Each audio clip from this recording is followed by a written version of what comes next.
Hello, welcome to Hidden History and Odyssey Through Time.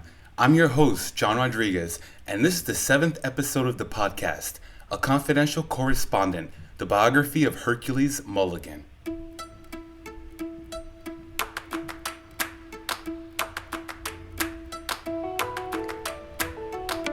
Giving testimony to the British House of Commons in 1779, American politician turned loyalist Joseph Galloway estimated that Irishmen composed perhaps one half of the Continental Army.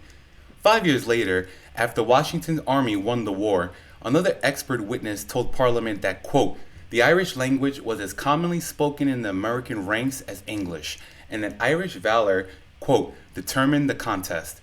Those claims contained a fair degree of exaggeration, but they capture an essential truth. Men of Irish heritage played crucial roles in fighting in the American Revolutionary War. Irish Americans sided with the Patriots against the British Army in overwhelming numbers and shouldered muskets at Lexington and Concord during the Battle of Bunker Hill and at every other significant military encounter over the 8 long years of war. Their numbers included generals, colonels, thousands of enlisted men, and even spies. In New York, equally strenuous efforts were made by the British to enlist, quote, the immigrants of Ireland.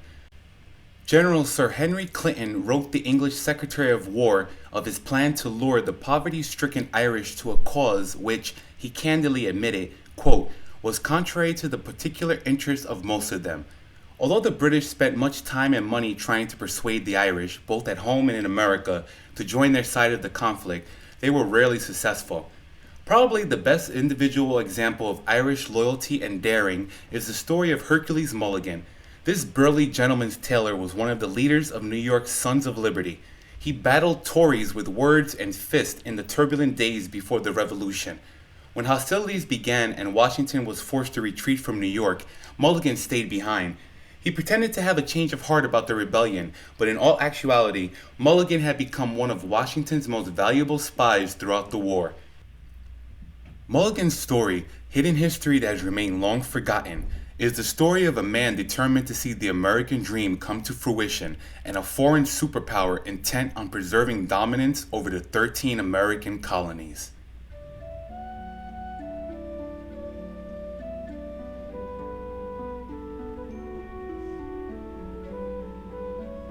Hercules Mulligan was born on September 25, 1740, in the northern Irish town of Coleraine, in County Antrim, to Hugh and Sarah Cook Mulligan. Along with Hercules, Mr. and Mrs. Mulligan had 2 other sons, Hugh and Cook, and 1 daughter, Sarah. Around the year 1746, the Mulligan family immigrated to America and settled in New York City. Hercules and his family did not arrive in this country as destitute immigrants, indentured servants, or redemptioners, but rather they paid their own passage. In 1747, Hugh Mulligan was in business as a wig maker, but in later years he was engaged in mercantile business. Mr. Mulligan made sure that his 3 sons received commercial training and they all became prosperous merchants. Shortly after the Mulligan family arrived in New York City, young Hercules was placed under the care of James O'Brien, an Irish schoolmaster. While we are unsure how much education Hercules received as a youth, it's safe to say he was a fairly well-educated youth, according to the standards of the day. A common misconception that could be found on the internet is that Hercules Mulligan attended King's College, which later became Columbia University. One of the only Mulligan historians, Michael J. O'Brien, does not mention King's College in his 1937 biography of Hercules. Furthermore, we took a look at the matricula or register of admissions and graduations and of officers employed in King's College at New York, and the name Hercules Mulligan is not present. What could have led the internet to believe that Hercules Mulligan had attended King's College? Perhaps it was the little-known fact that a young Alexander Hamilton stayed in the Mulligan household for some time and is listed in the matricula as having been admitted to King's College in the year 1774. Adding to the confusion may be the fact that John W. Mulligan, the eldest son of Hercules, graduated from Columbia College, formerly known as King's College, in 1791. Nonetheless, at the end of the day, it doesn't really matter if Hercules attended King's College or not, as his later actions will show that he was an intelligent man.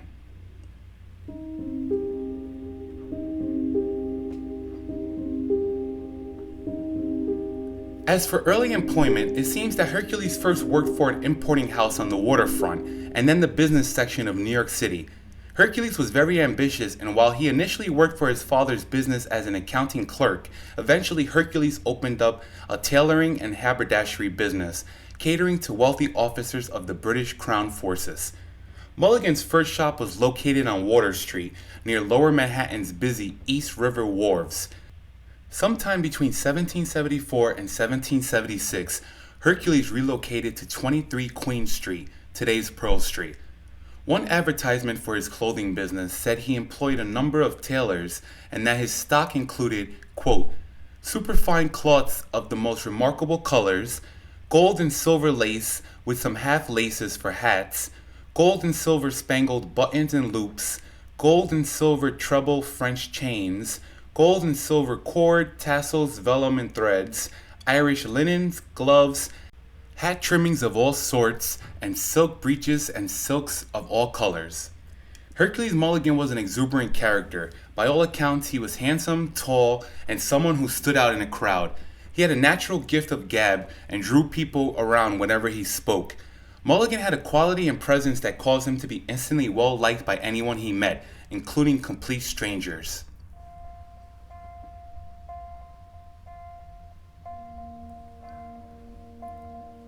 In 1765, the British government passed the Stamp Act. It meant that all legal documents and printed papers used in the American colonies had to have an official stamp. The result was that every piece of paper the colonists used was taxed by the British. This act was passed in England without asking the American colonies, which many colonists found unfair. They were being taxed by a government that did not allow them to take part in political decisions. This was the first time the British had taxed the colonies, and the colonists were worried it was just the beginning of many more taxes. Around the time that the agitation over the Stamp Act began, Hercules Mulligan was a sturdy young Irishman and no lover of British rule. So it should come as no surprise that he early identified himself with the association known as the Sons of Liberty. From the New York Gazette and the Weekly Mercury of March 25, 1771, we learn that, quote, the association was formed to celebrate the repeal of the Stamp Act of 1765, and according to the New York Journal, or General Advertiser of December 16, 1773, quote, the Association of the Sons of Liberty was comprised of a great number of the principal gentlemen of the city, merchants, lawyers, and other inhabitants of all ranks, who organized to testify their adherence to the diabolical project of enslaving America. The Association of the Sons of Liberty extended throughout the colonies, from Massachusetts to South Carolina. It appears that New York was the central post from which communications were dispatched to and from the east, and to the south as far as Maryland. While the exact name Sons of Liberty may not have been used as the official moniker by the leaders of the New York opposition to the Stamp Act in 1765, they were popularly known around that time as the Liberty Boys. According to Mulligan historian Michael J. O'Brien, it was in 1765 that Hercules arranged for the distribution of a highly incendiary publication called The Constitutional Current, which attacked the Stamp Act in strong language. The single-issue newspaper, which was privately printed by William Goddard in Woodbridge, New Jersey, would be spread throughout the city by a man named Lawrence Sweeney. It wasn't long before this publication caught the attention of colonial printers and royal colonial officials alike. Sweeney was apprehended and questioned. The British wanted the names of the publishers and distributors of this inflammatory newspaper. Sweeney only knew one name, that of Hercules Mulligan, but he did not reveal his identity and instead gave the British an answer that would lead to nowhere. Interesting side note, it appears that Mr. Sweeney was well known and popular within the city of New York. An announcement of his death appeared in the New York Gazette and Weekly Mercury of April 16, 1770 that said, quote, last Tuesday died Lawrence Sweeney, as well known in this city as any man in it, and will be perhaps as much missed.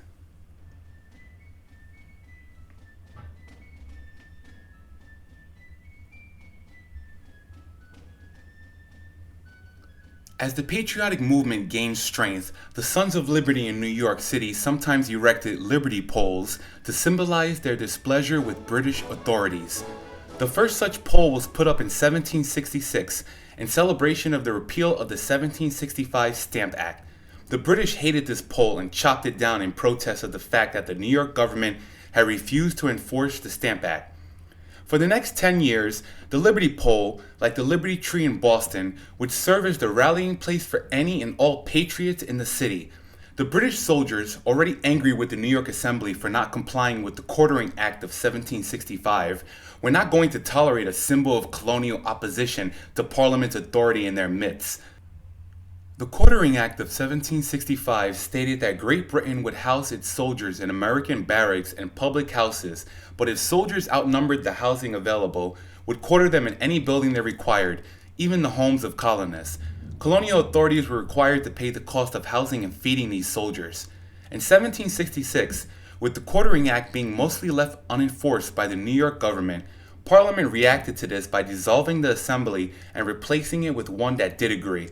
In response, the Sons of Liberty posted a publication called, quote, "To the betrayed inhabitants of the city and colony of New York," on December 16, 1769.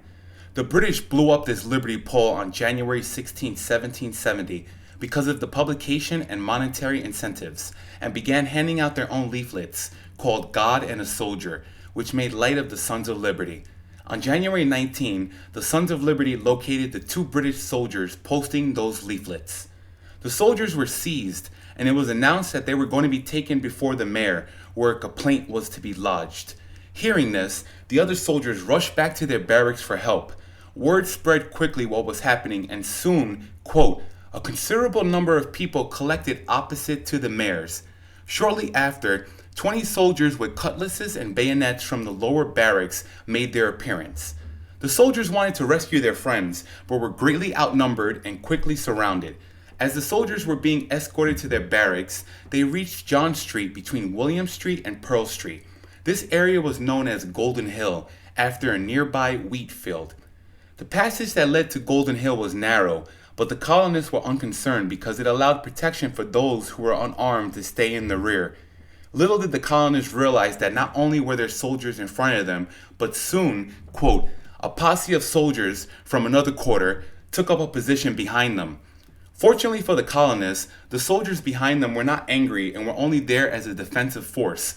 The commander of the soldiers on top of the hill, realizing the situation that the colonists were in, and probably thinking he now had a large enough force to return to the mayor's house and free the 2 soldiers being detained, gave the command, "Soldiers, draw your bayonets and cut your way through them."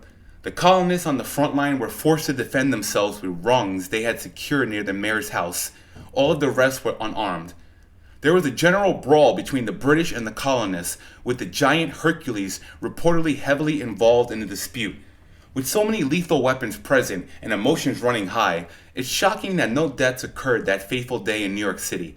However, the hand-to-hand combat was very bloody, and several individuals suffered serious injuries. It is unknown if Hercules was physically injured during this altercation, which became known as the Battle of Golden Hill. This battle is an important aspect of American history because it occurred some 6 weeks before the Boston Massacre, becoming one of the earliest violent incidents in what would eventually lead to the American Revolutionary War.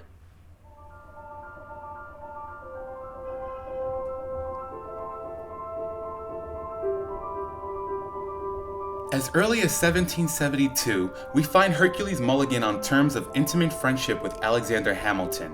His brother, Hugh Mulligan, was a junior partner in the importing firm of Courtright and Company, and they were the owners of 7 vessels engaged in the West Indian trade. It was through this connection that Hercules formed a friendship with Hamilton, which was destined to continue, and did continue, until the tragic end of that great statesman by a bullet from the pistol of Aaron Burr on July 12, 1804. When Hamilton came to America from his home in the West Indies in the year 1772, he brought letters of introduction, quote, "to certain agreeable and distinguished persons in New York." One of those letters was intended for Hugh, who in turn introduced Hamilton to Hercules, who took an immediate liking to the boy. Hamilton was invited to stay with Hercules until he had solid plans of his own, and Hamilton accepted his offer. There is no doubt that the politics of the day and the methods of solving the growing difficulties with England, which were then becoming the subject of universal interest in the colonies, were discussed in the Mulligan household. On those occasions, in listening to the conversations of his host and his friends, young Hamilton obtained an insight into the aspirations and intentions of the Patriots.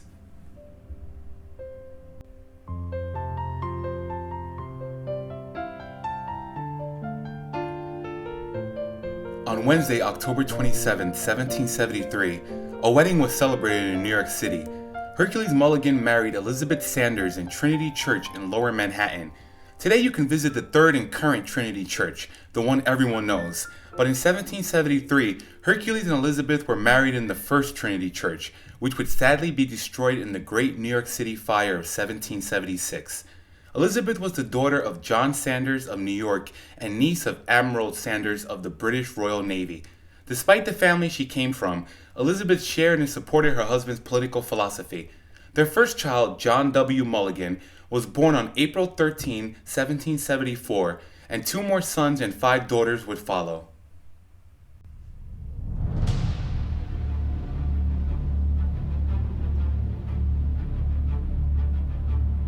On November 22, 1774, citizens of New York City gathered at City Hall to elect a committee of 60 persons, quote, chosen from the freeholders and freemen of the city. Known as the Committee of 60, or Committee of Observation, the duty of this committee was to enforce the Continental Association, an agreement among the American colonies adopted by the First Continental Congress on October 20, 1774. This agreement called for a trade boycott against British merchants by the colonies. The full membership list was published in the New York Gazetteer on November 24, 1774, and among the names of eminent Americans of the day was Hercules Mulligan.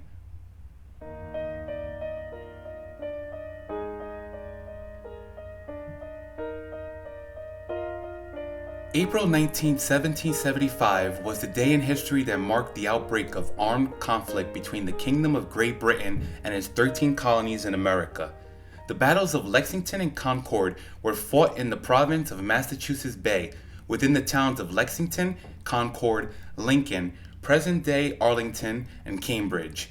Historians know that when the news of the battles of Lexington and Concord reached New York, the city was thrust almost instantly into a state of the most alarming confusion. On April 26, 1775, Isaac Lowe, a merchant in New York City who served as a member of the Continental Congress, called for the dismissal of the Committee of 60 and the convening of a Provincial Congress, as well as a Committee of 100 to perform the function of the Provincial Congress until it was convened. On May 1, 1775, the Committee of 100 was formed, and yet again, the name of Hercules Mulligan could be found on the roster of this historic committee. The Committee of 100 was officially replaced by the New York Provincial Congress, a revolutionary provisional government that was a pro-American alternative to the New York General Assembly, which first convened on May 23, 1775. August 23, 1775 was certainly a thrilling day for Hercules Mulligan and other patriotic citizens of New York. While under fire from HMS Asia, a 64-gun third-rate ship of the Royal Navy that was anchored in the harbor, Mulligan and others managed to remove the 21 pieces of artillery on the seawall of the battery, today formerly known as Battery Park at the southern tip of Manhattan Island. The New York Provincial Congress had been worried that the British would seize the weapons, and before they could do that, the order was given by the Provincial Congress for the cannons to be transferred to the fortifications in the highlands of the Hudson River. The shots from HMS Asia were the opening of hostilities on the city of New York, and the fact that Hercules Mulligan was there as a participant shows that he was fearless of the consequences and was ready to do his part in defense of the city.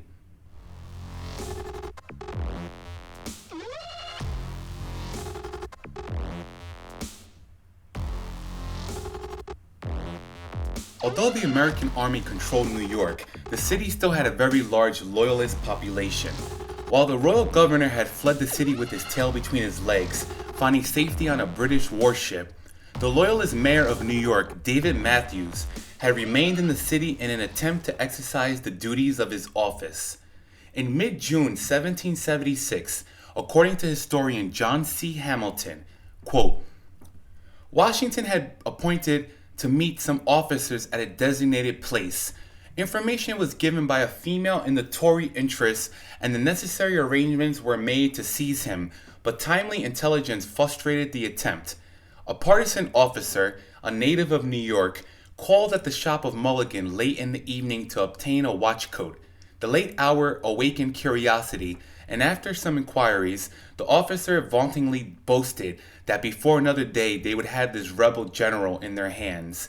This staunch patriot, as soon as the officer left him, hastened unobserved to the wharf and dispatched a billet by a Negro, giving information of the design. The partisan officer that paid a visit to Mulligan's shop was a frequent customer, Mayor David Matthews, and the Negro who Mulligan sent off with the information was a man named Cato, a black patriot and the slave of Hercules Mulligan. There will be more about Cato later on, though. Mayor Matthews and William Tryon, the royal governor, were accused of being involved in this plot to kill Washington, as was a member of Washington's life guard, Thomas Hickey, who would eventually be executed for his role. While John C. Hamilton did not provide any further proof to back up this tale other than his words, it's worth noting that he was the son of Alexander Hamilton. He knew Hercules Mulligan well, and the family papers show that Hercules' son John was an intimate friend of both Alexander Hamilton and his son John C. A story has also come down in the Mulligan family that on the evening of July 9, 1776, after the Declaration of Independence was read to the Continental troops, in the presence of Washington and his staff, Hercules Mulligan and a large crowd of soldiers and civilians, fired up with patriotic zeal, moved to the Bowling Green at the southern end of Broadway and released their patriotic passion on the gilded statue of King George III that sat majestically on a pedestal in the center of the park. With the rise of American patriotism, the statue became a hated symbol of tyrannical British rule, and the colonists had decided it was time for the statue to go. The New York Gazette and Weekly Mercury of July 15, 1776 describes the destruction of the statue. Quote, "It was broken from its pedestal and broken in pieces, and we hear the lead wherewith this monument was made is to be run into bullets." According to family legend, Hercules smashed the lock gate of the fence surrounding the statue and climbed on top of the marble pedestal, where he was able to secure a rope around the neck of the king's statue. A group of about 40 people pulled on the rope and brought the statue down to the ground, where it was dismembered. The head of the statue was intended to be put on display impaled on a stake. However, some local loyalists to the crown stole the head and smuggled it to England. While there are currently no surviving records that support Mulligan's role in bringing down the statue, our research on Hercules Mulligan shows that he was more than capable of participating in such an event.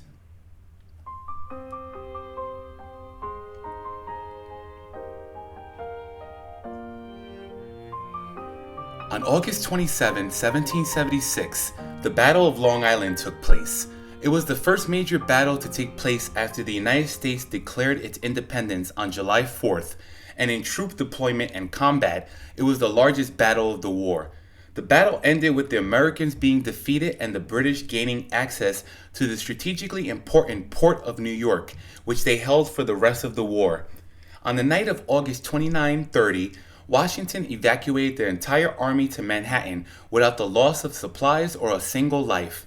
The Continental Army was driven out of Manhattan entirely after the Battle of Harlem Heights on September 16, 1776. The British were in complete control of New York City.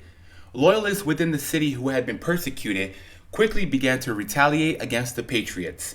Lists of the disloyal were drawn up, and not surprisingly, the name Hercules Mulligan appeared on almost all of the lists.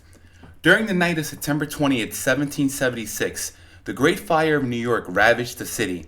British leaders accused revolutionaries acting within the city of deliberately starting the fire, and many patriots used this fire as a great excuse to escape the city. As the fire spread, Hercules made an attempt to flee the city with his wife and 2-year-old son, but they were apprehended by British authorities. While Mulligan's wife and child were let go, Hercules was manacled and marched off towards the Provost prison. By mid-November 1776, Washington's army was camped at Hackensack, New Jersey, opposite New York City. During the night of November 19, possibly the 20th, Hercules Mulligan made the trip to Hackensack. He had only been out of prison for about a month, and his movements were certainly being watched, and yet he dared to cross the river. In the American camp, Mulligan was reunited with his friend Alexander Hamilton, and while we do not know the exact purpose of this trip to Hackensack, Chief Justice George Shea of the New York Marine Court and historian John C. Hamilton believed that when Alexander Hamilton was appointed to Washington's staff on March 1st, 1777, it was around this time that Mulligan became a confidential correspondent of the Commander-in-Chief and furnished him most valuable intelligence from within occupied New York City.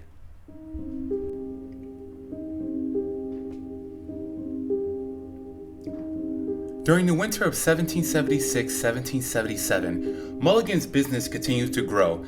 Apparently, being jailed for being a rebel did not have any impact on his loyalist British or German trade.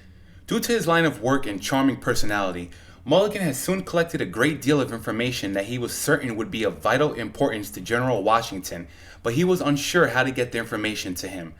On Saturday, March 1st, 1777, Alexander Hamilton joined Washington's official military family, and in Washington's own words, Hamilton's duties were, quote, to think for me as well as execute orders. Shortly after Hamilton's appointment to Washington's staff, the general shared with the young officer that he wished that they could employ some trusted spy who could keep them advised of the situation in New York City. It may have been then that Hamilton suggested Hercules Mulligan for the job. Washington had Hamilton set everything up, and it was decided, due to security reasons, that only Hamilton would know about Mulligan. George Washington was so cautious about this mission that nothing regarding Mulligan's recruitment and service as a spy was ever mentioned in Washington's papers corresponding to the time that the British occupied New York.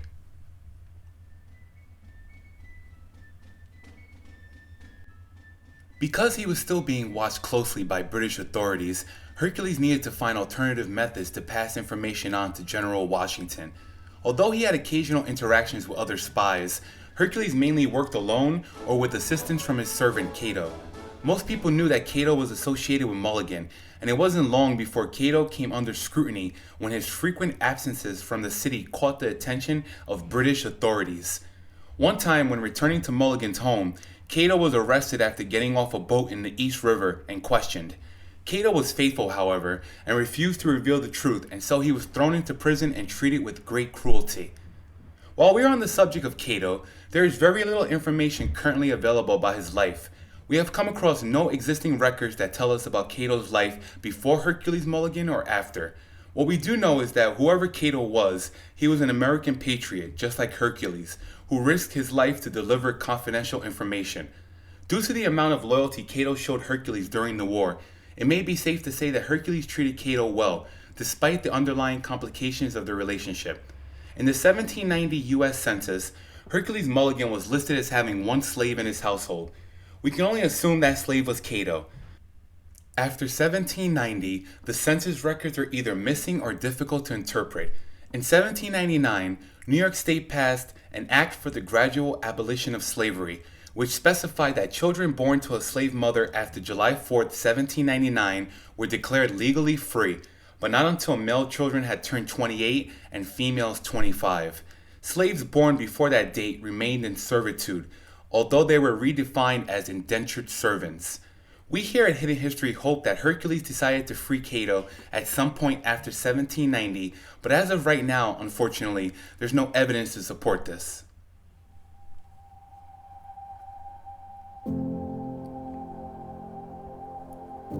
During the spring of 1778, Mulligan once again had a run-in with the law. While in a tavern on King Street, Hercules got into an altercation with a Major John Lynch and his British recruiting party.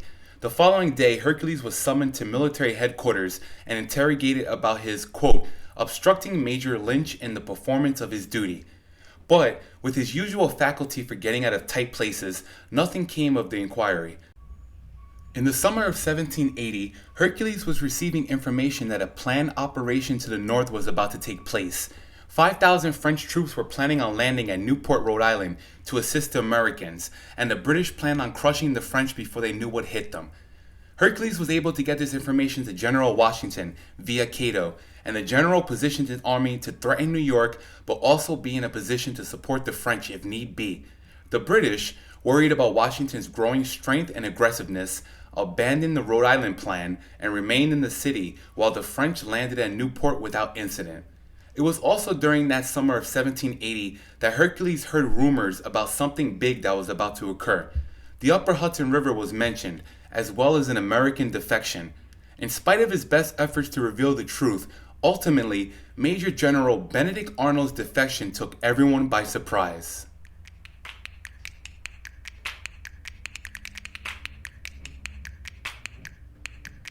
In September 1780, Benedict Arnold hoped to surrender the fortifications at West Point, along with its entire garrison, to the British in return for £10,000 and a general's commission in the British Army.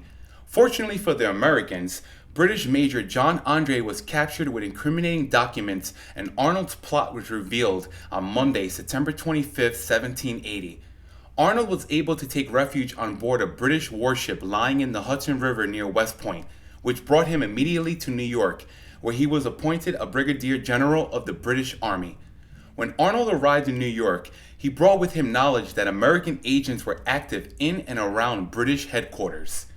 When news of the execution of Major Andre on October 2nd, 1780 reached New York, we are told, quote, "The Loyalists raised a great outcry for revenge.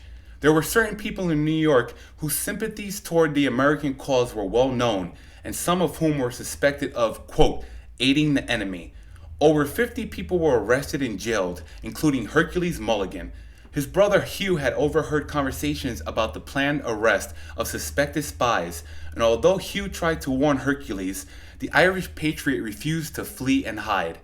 When Hercules was arrested, he was taken to Bridewell Prison and confined in a ward for desperate criminals. One of his descendants relates that, quote, on the third day of his confinement, he eluded his jailer and dropped into the yard, but luck was against him, and when, in the very act of climbing over the wall into an adjoining garden, the guard was just being changed and the luckless prisoner was returned to his cell. Rumor has it that Hercules attempted to escape Bridewell Prison because he had learned that Benedict Arnold had been the one who named him as a spy.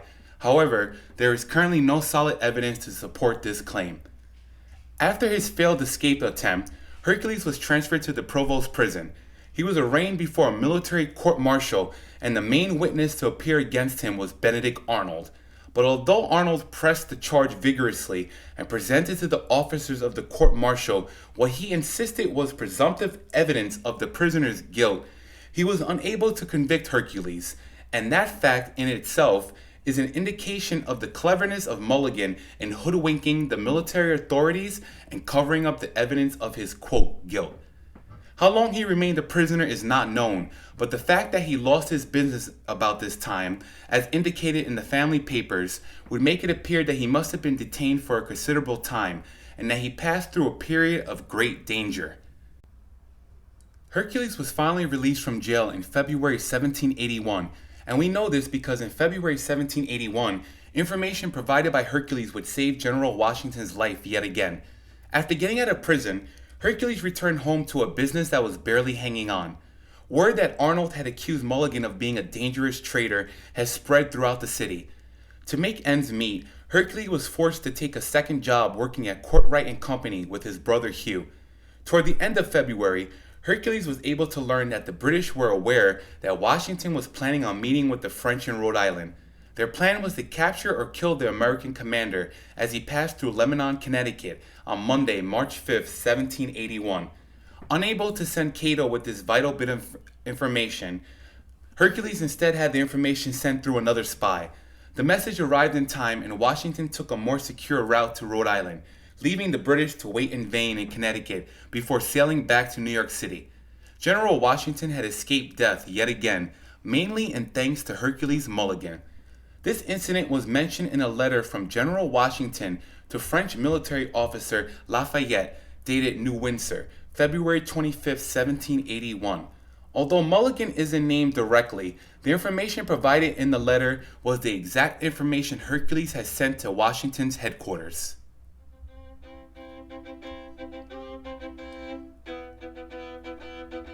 In October 1781, General Cornwallis surrendered his army to General Washington and the French at Yorktown, Virginia. As the British position began to fall apart rapidly, Cornwallis asked for terms of surrender on October 17, and 2 days later the last major land battle of the American Revolutionary War was over. With the capture of more than 7,000 British soldiers, negotiations between the United States and Great Britain began. Meanwhile, Hercules Mulligan and his family were struggling financially during the period of 1782-1783. His tailoring business had all but collapsed due to a lack of trade, and a lack of work at Courtwright and Company meant that Hugh had to unfortunately fire his brother. Hercules did everything he could to support his family, and fortunately, he was never sent to prison for his debts, although as late as 1785, he continued to be listed in one particular New York newspaper as a, quote, insolvent debtor. On September 3, 1783, the Treaty of Paris was signed by representatives of King George III of Great Britain and representatives of the United States of America, officially ending the American Revolutionary War, an overall state of conflict between the two countries.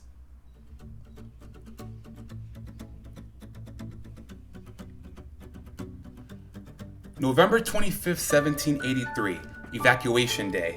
The British Army departed from New York City after the end of the American Revolutionary War.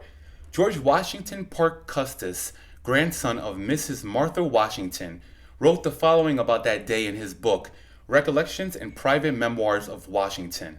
Quote, "The letter of which we have made such honorable mention was forwarded to the General by M., afterwards celebrated for having conveyed to the American commander the most important information during the occupancy of New York by the British Army.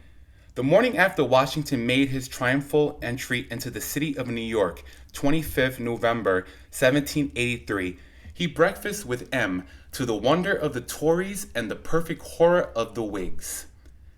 There can be no question as to who Custis meant by M., although why he referred to Mulligan by the initial only is not clear. There can be little doubt also as to the source of this information. It was obtained from Washington himself. Custis's father was Colonel John Parke Custis, son of Mrs. Washington by her first husband, and after the war, while Washington was President of the United States, Custis lived in the President's home as one of the family. It is said that Washington personally thanked Hercules for his patriotism, and especially for the timely warnings that in at least 2 cases had foiled attempts on Washington's life. As a further gesture of appreciation, he ordered a complete civilian wardrobe from Mulligan's tailor's shop. The Irishman did not hesitate to take advantage of such a distinguished patronage, and his shop prospered under its new title, Clothier to General Washington. In April 1789, George Washington returned to New York City as the first president of the United States and lived at 3 Cherry Street until February 1790. The president's new residence was very close to 23 Queen Street, the location of Mulligan's shop. In less than a year, 7 clothing purchases had been paid on behalf of President Washington, totaling a little over 228 pounds. Today, that amount would be a little over $50,000. When you have one of the most famous men in the country buying clothes from your store, you'd have to be a fool not to take advantage of that situation. Having General and later President Washington as a customer was great for business, and Mulligan's shop continued to prosper. As New York's leading clothier, Hercules earned a handsome income until his retirement in 1820 at the ripe age of 80. It was at this time that the Mulligans moved from 23 Queen Street to a fine home Hercules purchased at 280 Bowery Lane.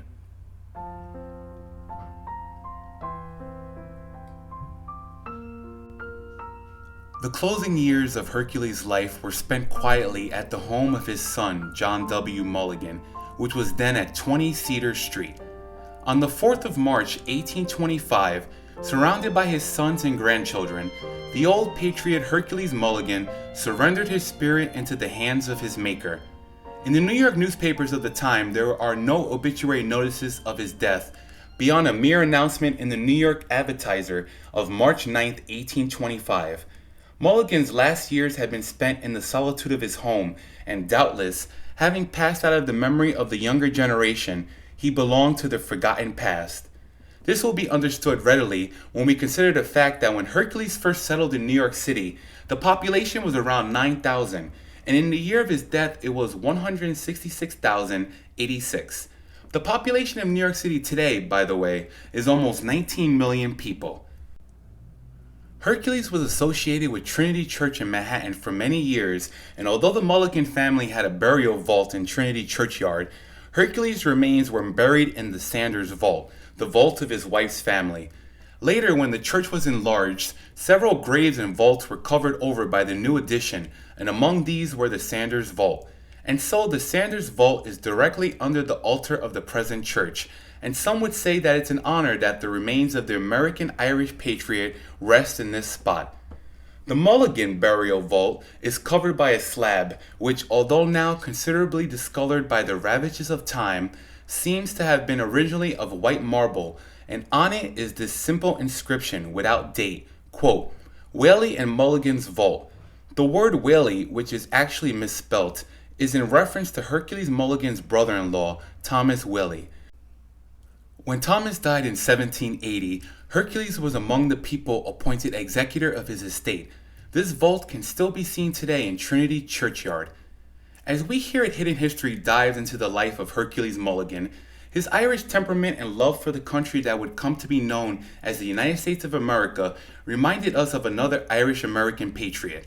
My grandfather, William McHenry, who served during the Korean War, would have been 91 years old this Christmas Eve, and so we dedicate this episode to him. Our next episode comes out after Christmas, and so we here at Hidden History would like to wish you all a very Merry Christmas. Stay happy, stay safe, and always stay informed.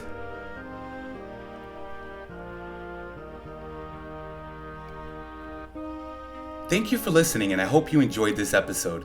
Each episode of Hidden History will explore a story that has been hidden in the pages of history and needs to be told. Pictures, newspaper clippings, and links to external articles relating to a particular episode will be available on our website. Thanks again for listening. I'm John Rodriguez, and this has been Hidden History, an Odyssey Through Time.